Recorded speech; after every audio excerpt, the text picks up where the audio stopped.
السلام علیکم ناظرین یہ محفل برخاست ہوئی تو مہاراجہ کنوج نے راجہ ہردت کو ساتھ لے لیا اور اسے پوچھنے لگا کہ چونکہ اسے مشترکہ کمان دے دی گئی ہے اس لیے اسے معلوم ہونا چاہیے کہ وہ کسے جاسوس سمجھ رہا ہے جسے یہاں اتنی اونچی حیثیت حاصل ہے کہ وہ اس پر الزام لگانے سے ڈرتا ہے۔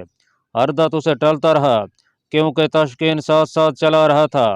مہاراجوں کے خیمے اڑ جانے کی وجہ سے ان کے لیے مکان خالی کرا لیے گئے تھے۔ مہاراجہ کنوج اپنی رہائش گاہ میں پہنچا تو اس نے تاشکین کو، جسے وہ جگر ناز سمجھتا تھا، چھٹی دے دی اور وہ ہردت کو اپنے ساتھ اندر لے گیا۔ چمپا مہاراجہ کی لاڈلی رانی تھی، وہ اسی کے انتظار میں تھی۔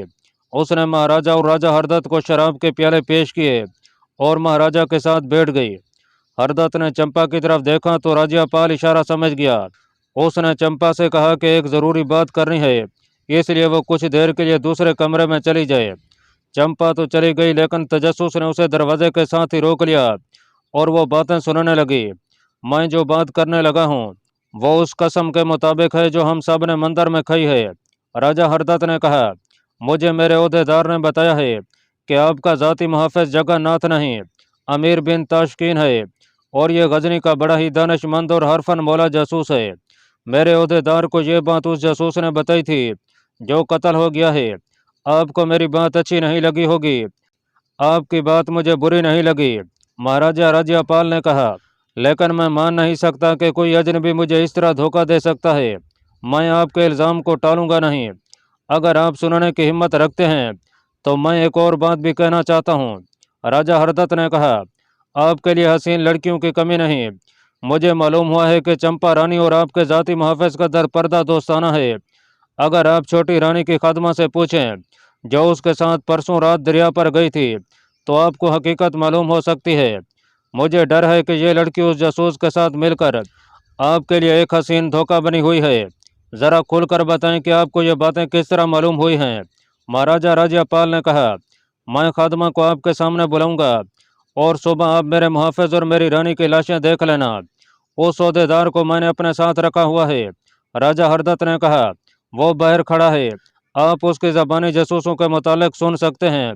اور اس نے چمپا اور تاشکین کی دوستی کی تفصیل سنانی شروع کر دی۔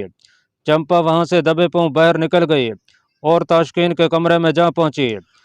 فوراً نکلو اور گھوڑا نکالو، چمپا نے اسے گھبرائی ہوئی آواز میں کہا۔ ہم دونوں کا راز کھل گیا ہے۔ کیسا راز؟ تاشکین نے پوچھا۔ کیا کہہ رہی ہو؟ ہیلند شہر کا راجہ ہمارے مہاراجہ کو بتا رہا ہے کہ تم جگن ناتھ نہیں، غزنی کے مسلمان ہو۔ معلوم نہیں اس نے تمہارا کیا نام بتایا ہے، اور اس نے مہاراجہ کو یہ بھی بتا دیا ہے کہ میری اور تمہاری در پردہ دوستی ہے۔ وہ میری خادمہ کو بلا رہے ہیں۔ کیا یہ صحیح ہے کہ تم مسلمان ہو؟ کیا تم مجھے پکڑوانے آئی ہو یا مجھے یہاں سے نکل جانے کو کہنے آئی ہو؟ مجھ سے کچھ بھی نہ چھپاؤ۔ چمپا نے کہا، میں تمہارے ساتھ چلوں گی۔ فوراً نکلو اور مجھے ایک چادر دو جو میں اپنے اوپر ڈال لوں۔ جلدی کرو۔ وہ ٹھیک کہتے ہیں چمپا، تاشکین نے کہا، میں مسلمان ہوں، میرا نام تاشکین ہے۔ کیا اب بھی میرے ساتھ چلو گی؟ مسلمان ہو جاؤں گی۔ میں تمہارے ساتھ چلنے اور تمہارے ساتھ مرنے کے لیے آئی ہوں۔ چمپا نے کہا، مجھے چادر دو۔ تاشکین نے ایک چادر چمپا کو دی، تلوار کمر سے باندھی اور خنجر بھی کمر بند سے اڑس لیا۔ دونوں استبل کی طرف چل پڑے۔ ادھر مہاراجہ راجیہ پال نے گرج کر حکم دیا کہ اس کے محافظ اور چمپا رانی کو فوراً حاضر کیا جائے۔ تاشکین نے چمپا کو ایک جگہ اندھیرے میں کھڑا رہنے کو کہا اور خود اس جگہ چلا گیا جہاں گھوڑے بندھے ہوئے تھے۔ اس کی حیثیت ایسی تھی کہ اس کا حکم فوراً مانا جاتا تھا، اسے کوئی نہیں روک سکتا تھا۔ اس نے سعید سے کہا کہ اس کے گھوڑے کی ذہن وغیرہ جلدی لے۔ ادھر مہاراجہ کو بتایا گیا کہ چمپا رانی معلوم نہیں کہاں ہے۔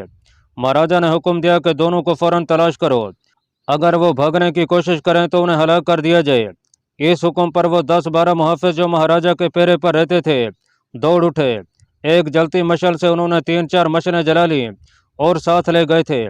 تاشکین کا گھوڑا تیار ہو گیا، وہ اس پر سوار ہوا اور وہاں پہنچا جہاں چمپا اس کے انتظار میں کھڑی تھی۔ اس نے چمپا کو اپنے پیچھے سوار کرایا، مگر گھوڑا موڑا تو آگے مشلیں آ رہی تھیں۔ شہر کا دروازہ کھلا تھا مگر اب ادھر سے نکلنا مشکل تھا۔ اس نے گھوڑا دوسری طرف موڑا، اسے محافظوں کی للکار سنائی دی کہ رک جاؤ ورنہ تیر آ رہے ہیں۔ وہ نہ رکا، اسے چمپا کی چیخ سنائی دی، वो इतना ही कह सकी कि मेरी पीठ में 2 तीर उतर गए हैं। यह कहकर वो घोड़े से गिर पड़ी। घोड़ा बड़ी जोर से हिनहिनाया और रुकने लगा। ताशकीन समझ गया कि घोड़ा भी तीरों का निशाना बन गया है। घोड़ा बेलगाम होने लगा तो ताशकीन दौड़ते घोड़े से कूदा। उसके करीब से तीर गुजर गए। वो एक गली में दाखिल हो गया। अपने ताक़ुब में आने वालों से पहले ही वो गली के 2-3 मोड़ मुड़ गया। उसे चंपा का कोई गम नहीं था। उसे यकीन था कि वो मर चुकी होगी। उसे उस लड़की के खून का बदला नहीं लेना था। वो जिस फर्ज के लिए यहाँ आया था उसे वो पूरा करना था। उसे गजनी पहुँचना था। उसे मालूम था कि शहर की दीवार का एक हिस्सा दरिया के बिल्कुल साथ है और रात की बारिश से दरिया में इतना पानी होगा कि दीवार को छू रहा होगा। गलियों में उसके ताक़ुब में आने वाले शोर मचाते जा रहे थे। ताशकीन उस चौड़ी ढलान तक पहुंच गया जो दीवार के ऊपर जाती थी।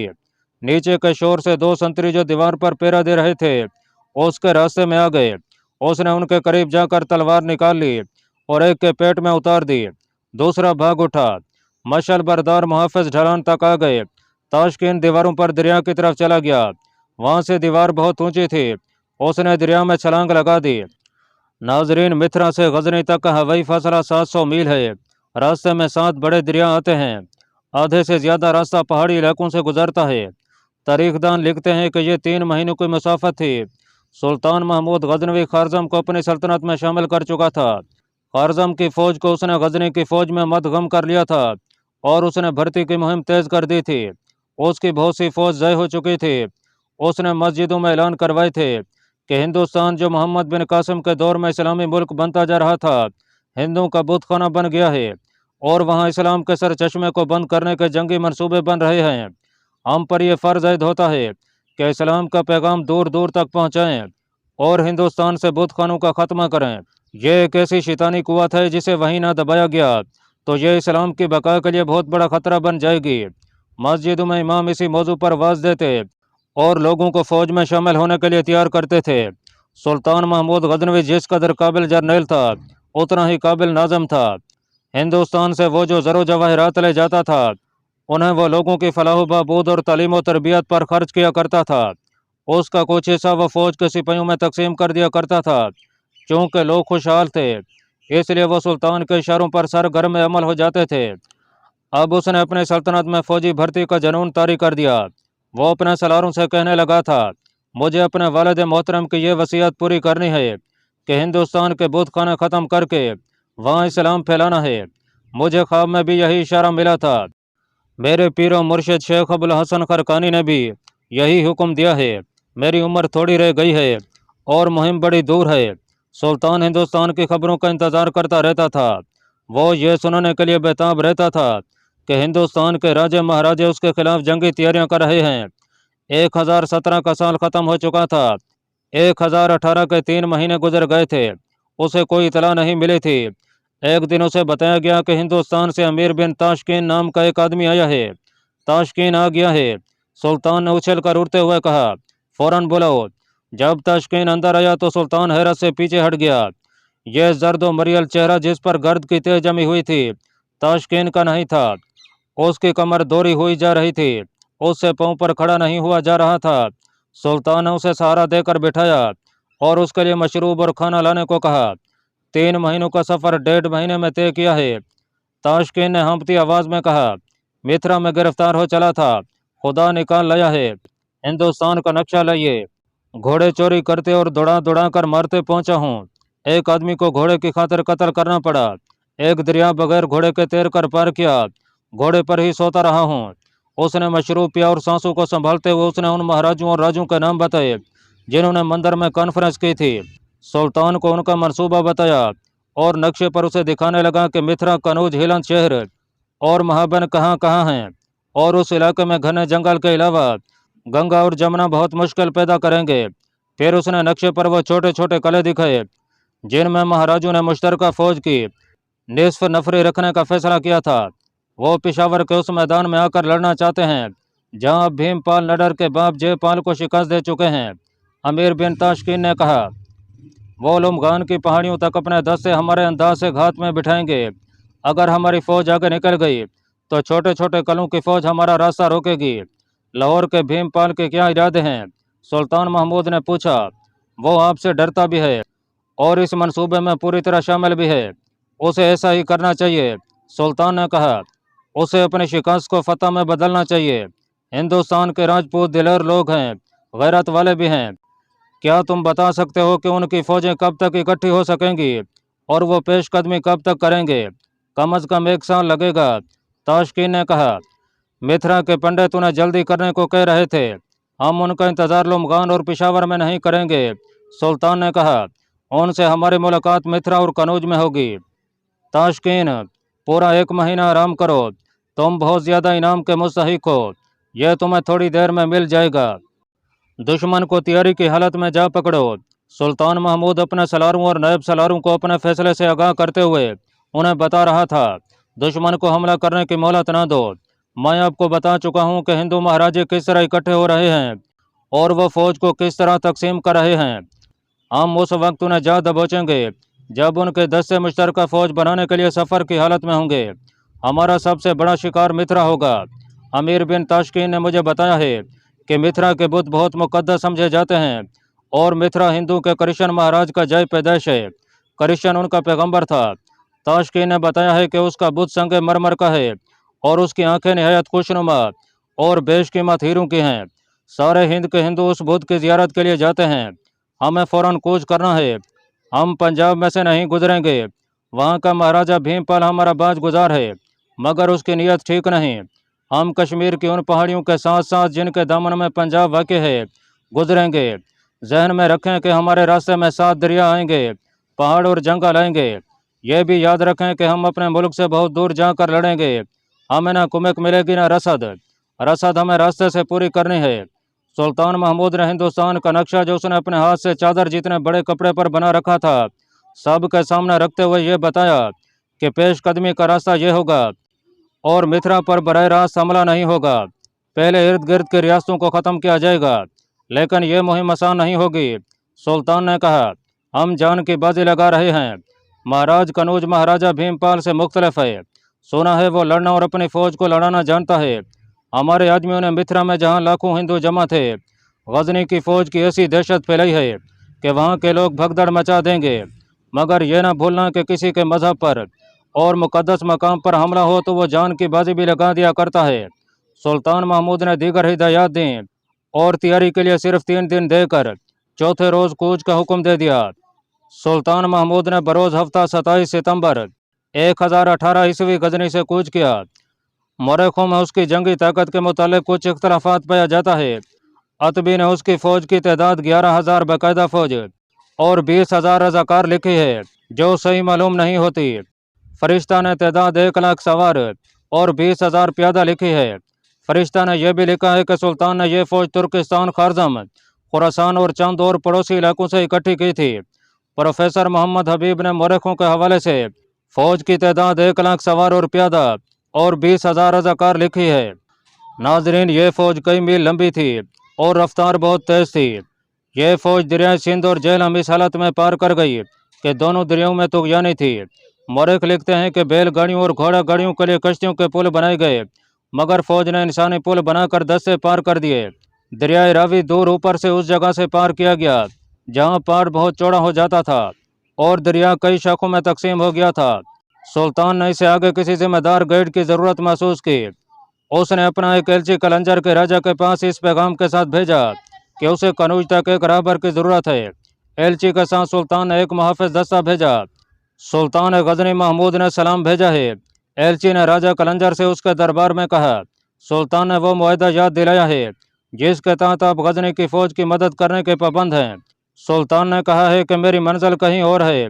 मुझे उम्मीद है कि आप मेरी फ़ौज को अपने यहाँ आने पर मजबूर नहीं करेंगे। अगर आप आज़ाद और ख़ुद मुख्तियार रहना चाहते हैं तो मेरी ज़रूरत फौरी तौर पर पूरी कर दें। राहबर ऐसा भेजें जो धोखा ना दे। धोखे की सूरत में मैं उसे अपने खिलाफ ऐलान जंग समझूंगा। राजा सोच में पड़ गया। एलची ने कहा, सुल्तान के साथ जो फ़ौज है इतनी आपकी रियासत की आबादी नहीं। राजा ने उसी वक्त अपने बेटे शाही को एलची के साथ रवाना कर दिया। सुल्तान ने उसे अपने साथ ले लिया और उसे कनौज तक छोटे छोटे रास्ते से ले चलने को कहा। रास्ते में कई किले थे। सुल्तान महमूद ने हर किले का मुहासरा करके किलेदारों से कहा कि वो हथियार डाल दें। बेशतर किलेदारों ने ऊपर से सुल्तान की फ़ौज देखी तो सफ़ेद झंडा लहरा दिया। سلطان نے ہر قلعے سے اپنی ضرورت کا سامان لے لیا اور بعض اہم قلعوں میں اپنی کچھ نفری چھوڑ دی، اور قلعے کے ہندوستانی دستے کو گاڑیاں دھکیلنے اور سامان اٹھانے کے لیے ساتھ لے لیا۔ ابن الجوزی اور انصری لکھتے ہیں، سلطان محمود کی اس قدر دہشت تھی کہ اس کے آگے قلعے اور چھوٹے بڑے شہر اور قصبے جیسے اپنے آپ فتح ہوتے جا رہے تھے۔ سر آرل سٹین نے لکھا ہے، جن گھنے جنگلوں میں ہوا بھی راستہ بھول جاتی ہے، ان میں سے سلطان اپنی فوج گزار کر لے گیا۔ اس نے پنجاب کے 5 دریا جیسے اڑ کر پار کیے ہوں، اور وہ ہلند شہر تک سمندر کی موجوں کی مانند پہنچ گیا۔ سلطان محمود نے متھرا کو اپنی سکیم کے مطابق نظر انداز کر دیا اور 2 دسمبر 1018 عیسوی کو دریائے جمنا پار کیا۔ اس کے سامنے سرساوا کا قلعہ تھا۔ اس نے قلعے کا محاصرہ کر لیا، لیکن محاصرہ مکمل ہونے سے پہلے ہی وہاں کا رے اپنے کنبے کو ساتھ لے کر بھاگ گیا۔ اس کی فوج نے بغیر لڑے ہتھیار ڈال دیے۔ سلطان کو قلعے سے 30 ہاتھی ملے۔ اسے اس علاقے میں ایک اڈے کی ضرورت تھی۔ اس نے اسی قلعے کو رسد گاہ بنا لیا۔ قلعے سے 10 لاکھ درہم خزانہ ہاتھ آیا۔ سرساوا سے سلطان نے ہلند شہر کا رخ کر لیا، جو وہاں سے کم و بیش 100 میل دور تھا، اور وہاں پہنچنے کے لیے ایک تو دریائے گنگا عبور کرنا تھا، دوسرے گنگا رام۔ چونکہ سلطان کو ایک اڈا مل گیا تھا، اس لیے اس نے رسد کے قافلے کو ساتھ گھسیٹنے کی بجائے صرف فوج ساتھ لی، قیدیوں سے کشتیوں کا پل بنوایا اور دونوں دریا پار کر کے ہلند شہر کو محاصرے میں لے لیا۔ ہلند شہر کا حکمران راجہ ہردت تھا، جس نے مہاراجہ کنوج کو بتایا تھا کہ اس کا محافظ جگن ناتھ مسلمان جاسوس ہے اور چمپا رانی کے ساتھ اس کی درپردہ دوستی ہے۔ دوسرے راجوں مہاراجوں کے ساتھ اس نے بھی متھرا کے مندر میں حلف اٹھایا تھا کہ مذہب اور مہابھارت کے لیے جان و مال کی قربانی دے گا، مگر اس کے شہر میں لوگوں کو اطلاع ملی کہ شہر کو غزنی کی فوج نے محاصرے میں لے لیا ہے، تو لوگوں میں بھگدڑ مچ گئی، سارے شہر پر دہشت طاری ہو گئی۔ یہ غزنی کے جاسوسوں کی پھیلائی ہوئی دہشت تھی۔ سلطان نے قلعے کے دروازے پر اپنے آدمی بھیج کر اعلان کرایا کہ ہتھیار ڈال دو ورنہ شہر کو ملبے میں بدل دیا جائے گا۔ ہاتھی دروازے کو ٹکرے مار کر توڑنے کے لیے سامنے کر دیے گئے۔ راجہ ہردت نے ایسی بزدلی کا مظاہرہ کیا کہ قلعے کا دروازہ کھلا اور وہ باہر آ گیا۔ اس کے پیچھے 10,000 نفری کی فوج بھی ہتھیاروں کے بغیر باہر آ گئی۔ ہردت کو سلطان کے پاس لے گئے۔ میں اپنے کنبے اور اپنی فوج کی سلامتی چاہتا ہوں۔ راجہ ہردت نے سلطان سے کہا، میں اور یہ 10,000 فوجی اسلام قبول کرنے پر آمادہ ہیں، ہمیں اپنے مذہب میں قبول کر لیں۔ زیادہ تر مورخین نے لکھا ہے کہ یہ 10,000 افراد صرف فوجی نہیں تھے، ان میں شہریوں کی زیادہ تعداد تھی۔ انہوں نے ہردت کو مجبور کیا تھا کہ وہ شہر کو تباہی سے بچانے کے لیے صلح کر لے، ورنہ وہ اپنے زیر اثر فوجیوں کے ساتھ دروازے کھول دیں گے۔ ایک مورخ گردیزی نے لکھا ہے کہ راجہ ہردت دھوکہ دے کر بھاگ گیا تھا۔ سلطان محمود نے ان 10,000 افراد کو قلعے میں پابند کرایا اور رات کے وقت اس نے فوج سے دریائے گنگا عبور کرایا، مگر اس نے متھرا کا رخ نہ کیا، بلکہ متھرا کو نظر انداز کر کے مہابن کی طرف پیش قدمی کی۔ اسے اطلاع ملی تھی کہ مہابن کے راجہ کول چند نے اپنی فوج جنگل میں لڑائی کے لیے تیار رکھی ہوئی ہے۔ کول چند کو گھنے جنگل کا فائدہ حاصل تھا۔ اس کی فوج میں ہاتھی بھی تھے جنہیں اس نے حملے کے لیے تیار رکھا ہوا تھا۔ سلطان محمود نے اپنی فوج کا زیادہ تر حصہ جنگل کے دونوں پہلوں میں بھیج دیا اور صرف ہراول کے دستے جنگل کے اندر اس انداز سے بھیجے جیسے وہ دشمن سے بے خبر ہوں۔ یہ دستہ جنگل کے وسط میں پہنچا تو کول چند نے حملے کا حکم دے دیا۔ سلطان کا دستہ گھڑ سوار تھا، گھنے جنگل میں بکھر گیا۔ یہ گھنے جنگل کی لڑائی تھی جس میں تیر انداز زیادہ مؤثر ثابت نہیں ہو رہے تھے۔ مسلمان سوار پھرتی سے ادھر ادھر ہو جاتے تھے۔ اچانک کول چند کی فوج پر دائیں بائیں اور عقب سے قیامت ٹوٹ پڑی۔ اراول دستہ ایک طرف ہو گیا۔ ہندو کی فوج کے لیے اب کٹ مرنے اور بھاگنے کے سوا کوئی چارہ نہیں رہ گیا تھا۔ سر آرل سٹین نے اس لڑائی کو ان الفاظ میں بیان کیا ہے، اتنے گھنے جنگل میں غزنی کی فوج بالوں میں کنگھی کی طرح پھر گئی۔ آگے دریائے جمنا تھا جو اس فوج نے عبور کیا تھا۔ کول چند کی فوج دریا میں کود گئی اور بہت کم نفری زندہ رہی۔ ان میں سے جو کنارے پر آتا تھا اسے مسلمان تیر انداز ختم کر دیتے تھے۔ راجہ کول چند کہیں نظر نہیں آ رہا تھا۔ اس کے خوبصورت محل میں گئے تو اس کے چوبدار نے بتایا کہ راجہ کی ایک بیوی اور ایک بچہ تھا۔ اس نے دونوں کو تلوار سے قتل کیا اور اپنا خنجر اپنے دل میں گھونپ لیا ہے۔ چوبدار نے اندر لے جا کر تینوں کی لاشیں دکھائیں۔ راجہ کول چند کے 185 جنگی ہاتھی غزنی والوں کے ہاتھ لگے۔ اللہ پاک کمی بیشی معاف فرمائے۔ اللہ آپ کا حامی و ناصر ہو، آمین۔